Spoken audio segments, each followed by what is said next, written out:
미국의 좌파 성향 정치 잡지 중에 하나인 포린포리쉬에 실린 충격적인 칼럼 하나가 국민일보에 의해 보도되었습니다.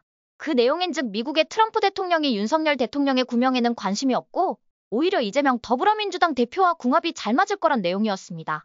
제가 늘 대한민국의 반국가 세력들이 가장 두려워하는 게 북한의 김정은이도 중국 공산당의 찐핑이 엉아도 아니라고 늘 말씀드렸습니다.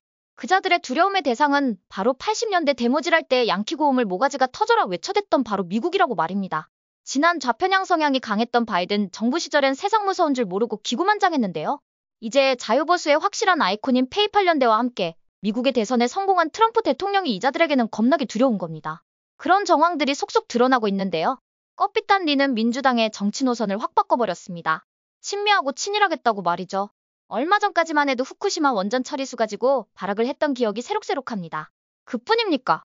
미국을 점령군으로 표현하고 중국엔 쎄쎄했던 바로 그 장본인이 이재명 대표 아니던가요? 게다가 대한민국의 주적인 북한을 우리 북한이라고 표현하고 김일성과 김정일의 노력을 폄훼하지 말라고 엄포를 놓았던 게 바로 엊그제 같은데 말입니다. 이젠 내가 언제 그랬냐는 식으로다가 친미하고 친일하겠답니다.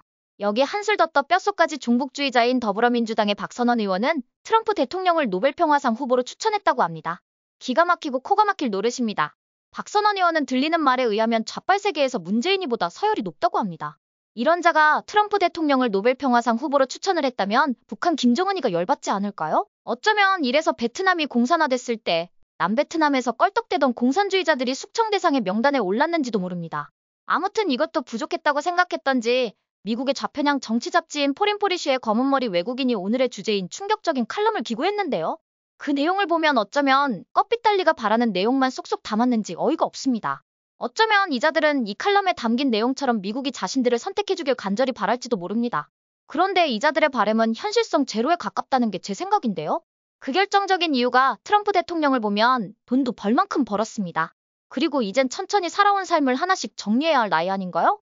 게다가 대통령도 물론 중간에 건너뛰긴 했지만 연임을 했습니다. 이런 트럼프가 그깟 김대중 순상님도 받았던 어쩌면 노벨상의 내막을 누구보다 잘 알고 있을 트럼프가 좋아라 할까요? 그냥 주면 뭐 이런 생각일 겁니다. 이건 그저 나에겐 너무 보잘것없는 상이라고 말이죠. 아무튼 트럼프는 어쩌면 자신의 일생에 멋진 마침표를 찍고 싶어 할 겁니다. 미국 보수의 아이콘 로널드 레이건 대통령이 소련을 붕괴시켰던 것처럼 어쩌면 트럼프 마지막 업적으로 중국 공산당의 몰락은 아닐까요? 그러니 이자들이 아무리 발악을 해도 한여름밤의 개꿈이 될 겁니다.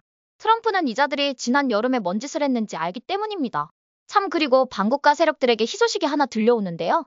쿠바의 관타나모를 5성급 호텔로 만들어줄 엘살바도르 교도소를 미국에 개방하겠다고 합니다. 세계적으로 악명이 높은 엘살바도르 교도소는 죄수의 교화가 목적이 아니라 설립 자체가 죄수에 대한 징벌이 목적이라고 합니다. 아무튼 관타나모도 3만 객실로 확장하고 새로 지은 엘살바도르 교도소도 수만 명 정도가 숙박 가능하다고 하니까 반국가 세력들 잠자리 걱정은 안 해도 될 듯합니다. 어떠세요? 시청자 여러분도 저와 생각이 같으신가요? 그럼 좋아요하고 구독 한번 꼭 부탁드릴게요. 시청해주셔서 고맙습니다. 전 리포터 헬이었습니다.